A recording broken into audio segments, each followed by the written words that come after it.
wabarakatuh. Halo semuanya, perkenalkan nama saya Yasmin Fazila Khairun Sateka, nomor absen 36 dari kelas XE1. Nah, pada kesempatan kali ini aku bakalan jelasin masalah tanah, air, dan tanaman, yaitu pada salah satu bab dalam pelajaran kewirausahaan. Nah, apa hubungannya? Mari kita mulai. Oke, kita perkenalan dulu. Sebenarnya apa sih yang bakalan kita bahas kali ini? Oke, mari kita dengan tanah, air, dan atmosfer.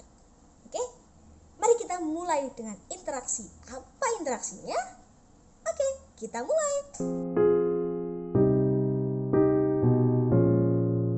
Nah, pada kali ini kita akan bahas masalah kapasitas lapang.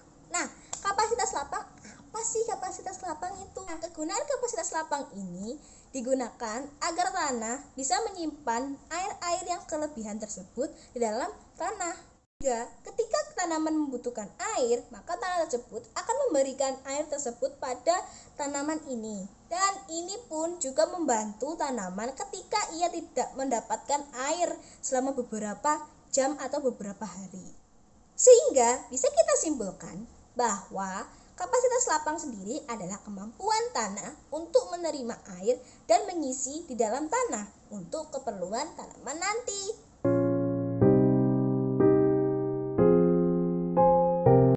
Oke, selanjutnya mari kita bahas mengenai titik layu. Oke, let's go.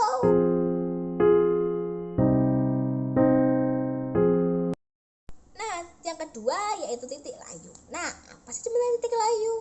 Nah, titik layu adalah keadaan di mana tanaman tidak bisa menerima air sehingga menunjukkan tanda-tanda kelayuan. Nah, kenapa sih kok bisa kayak begitu? Nah, karena air yang ditampung oleh tanah tadi, seperti yang tadi kita bahas mengenai kapasitas lapang, tidak bisa diserap oleh tanaman dengan benar karena air tersebut jenis dengan higropopis. Kemudian tanaman tersebut tidak bisa menyerap air sehingga tidak dapat berfotosintesis. Hal ini disebabkan oleh tanaman yang tidak bisa atau sangat kecil dapat menyerap air di dalam tanah. Nah, kita bisa bedakan layu bisa jadi 3, yaitu permulaan layu, layu sementara, dan layu permanen. Apa itu? Kok ada 3? Bukannya layu cuma ada 1? Nah, mari kita perjelas lagi. Oke, mari kita bahas dengan awal dulu. Apa sih itu permulaan layu? Oke, nah permulaan layu sendiri dan layu sementara itu adalah tanaman ketika layu, namun masih bisa dipulihkan dengan air, dengan pupuk dan sebagainya untuk menyelamatkan. Namun, sedangkan pada layu tetap atau layu permanen adalah tanaman yang tidak bisa diselamatkan oleh air atau apapun. Jadi sehingga ini bisa merusak tanaman dan membuatnya mati. Apa sih bertanya-tanya? Kenapa sih tanaman itu bisa layu? Nah, kenapa tanaman bisa layu? Itu ada hubungannya dengan hukum fisika, yaitu kita sebut sebagai evapotranspirasi. Evapotranspirasi. Apa sih itu evapotranspirasi? Nah, evapotranspirasi adalah gabungan dari evaporasi dan transpirasi dalam sirkulasi hujan. Terus apa hubungannya hujan sama tanaman? Oke, mari kita mulai. Nah, dalam tanaman sendiri kita sudah mengenal tadi kan masalah kapasitas lapang. Nah, seperti yang aku jelaskan tadi, masalah kapasitas lapang adalah ketika tanah dapat menampung dengan air. Nah, dalam air tersebut kita pasti akan menerima sinar matahari, lalu kemudian akan menyinarinya hingga menguap. Nah, ketika menguap itu tersebutlah akan terjadi adanya awan dan akhirnya akan hujan. Nah, evapotranspirasi adalah berasal dari evaporasi dan transpirasi. Sehingga air-air yang menguap ini tadi yang dibuat oleh menguap dari matahari akan menguap dan akhirnya akan naik ke atmosfer. Ketika di atmosfer itu akan membentuk sebuah awan. Ketika membuat sebuah awan akan membuat hujan. Evapotranspirasi mempengaruhinya karena air tersebut yang berada di dalam tanah akan menguap sehingga tanaman tidak akan mendapatkan air yang cukup, sehingga itu dapat menyebabkan ciri-ciri dari kelayuan.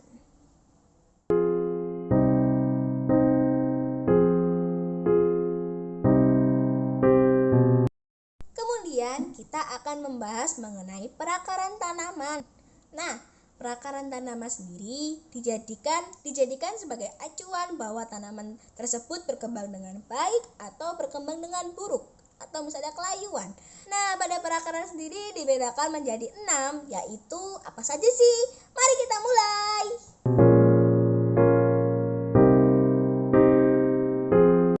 Salah satu bagian dari perakaran tanaman adalah tekstur dan struktur tanah. Apa sih? Nah, oke. Mari kita mulai dengan, kita pasti pernah melihat Pak petani yang sedang menanam atau ibu kita yang sedang menanam tanaman di halaman kan. Nah, tanaman tersebut pasti membutuhkan tanah. Pada tanah tersebut kita harus memilih tanah yang geluh. Nah, geluh.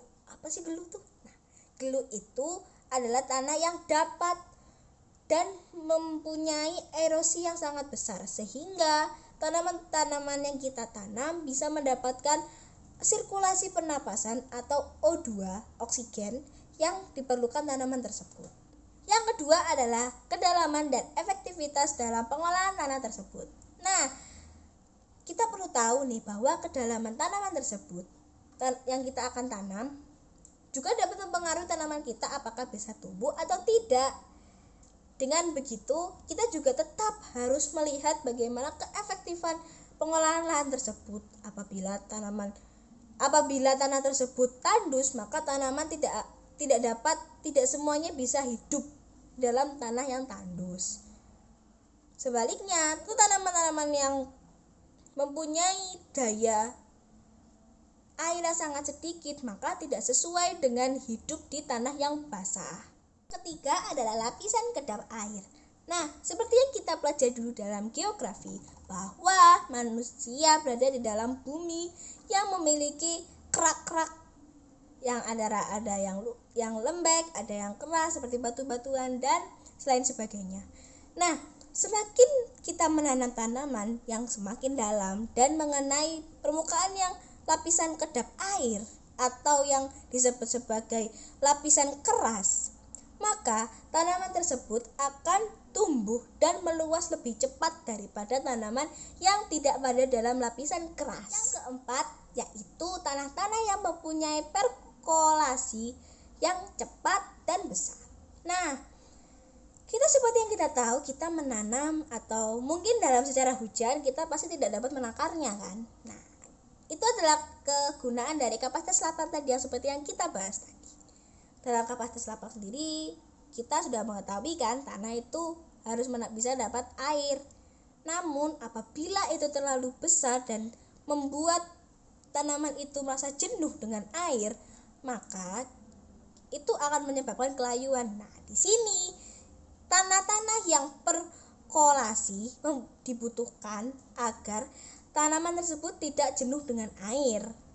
Tanah-tanah yang mempunyai perkolasi juga berpeluang bahwa akan menambahkan kecepatan pertumbuhan tanaman tersebut. Namun, apabila perkolasinya terlalu besar, maka itu akan membunuh tanaman karena itu dapat membuat tanaman menjadi jenuh. Contohnya seperti padi. Yang kelima yaitu drainase yang baik. Nah, kita pasti tahu kan dengan kita kelebihan memberikan air, kita pasti bisa membuat air tersebut menjadi luber. Nah, drainase yang baik diperlukan untuk bisa membuang atau mengeluarkan air dari kelebihan tanaman tersebut. Nah, kita harus membuat drainase yang baik sehingga tidak membuat tanaman menjadi jenuh dengan air. Contohnya seperti drainase kecil yang kita sebut sebagai drainase mikro atau drainase makro yaitu yang sangat besar. Nah, dalam makro sendiri biasanya dibawa oleh sawah atau area-area yang besar. 6 yaitu unsur hara dan pemupukan.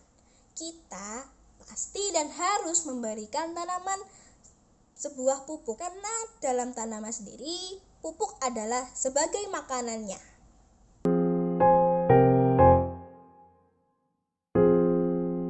Oke, mari kita bahas mengenai kesuburan tanah.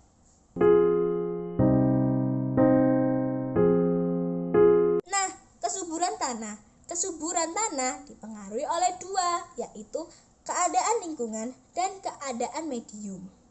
Keadaan medium sendiri kita bisa dibagikan menjadi 3, yaitu fisika, kimia, dan biologi.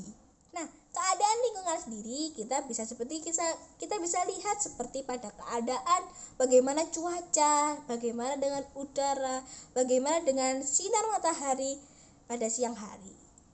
Kemudian pada keadaan medium sendiri kita bedakan menjadi 3, yaitu fisika, kimia, dan biologi. Fisika berperan pada kedalaman tanah, tekstur tanah, dan struktur tanah yang akan ditempati. Yang kedua adalah kimia. Sendiri adalah dari reaksi tanah, bagaimana unsur hara yang ada dalam tanah, dan lain-lainnya. Kemudian yaitu unsur biologi.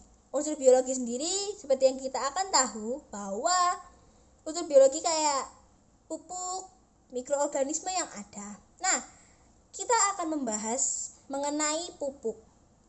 Kita pasti akan mengira kayak pupuk hanya cuma satu kan? Nah, enggak. Kita akan berkenalan dengan 2 pupuk, yaitu pupuk alami dan pupuk buatan. Oke, mari kita mulai. Nah, pupuk alam dan pupuk buatan. Pupuk alami atau alam adalah berasal dari tanaman atau pupuk kompos yang berdasarkan dari makhluk hidup. Sedangkan pada pupuk buatan, nah dalam pupuk buatan, apa sih sebenarnya pupuk buatan?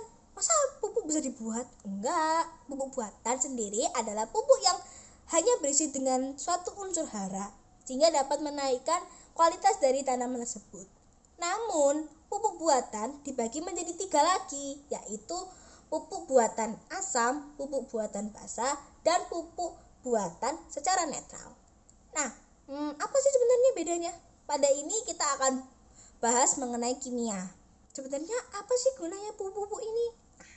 Dalam pupuk asam sendiri, kita akan gunakan ini untuk menurunkan pH tanah. Lalu kemudian pada pupuk basah, kita akan berusaha menaikkan pH sebuah tanah. Kemudian yaitu lanjutnya yang terakhir itu adalah pupuk netral. Nah, pupuk buatan netral ini adalah pupuk yang tidak merubah pH tanah tersebut.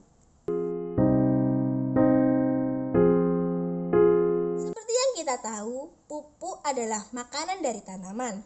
Nah, namun pupuk itu sendiri itu juga memiliki syarat untuk diberikan pada tanaman. Apa saja sih itu syarat-syaratnya?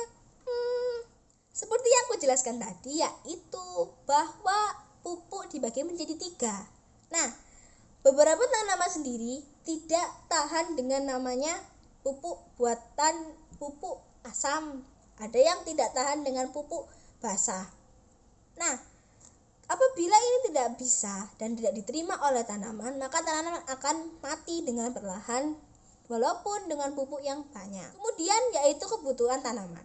Nah, kita bisa ilustrasikan pada diri kita sendiri bahwa ketika kita lapar, kita pasti membutuhkan makanan yang bergizi kan, supaya tidak sakit.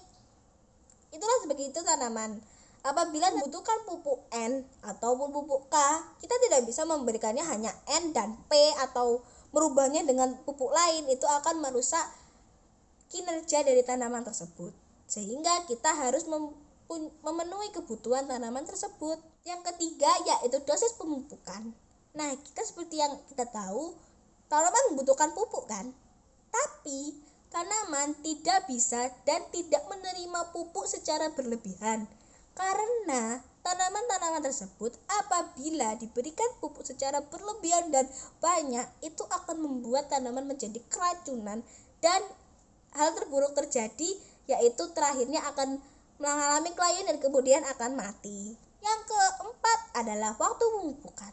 kita pasti mikir kayak untuk apa juga kita mempunyai waktu pemupukan yang pas. Nah, apabila kita terlambat memberikan pupuk pada tanaman, maka tanaman tersebut tidak memiliki daya dan tidak dapat untuk berkembang, yang kemungkinan terakhirnya akan membuat tanaman itu tersebut mati.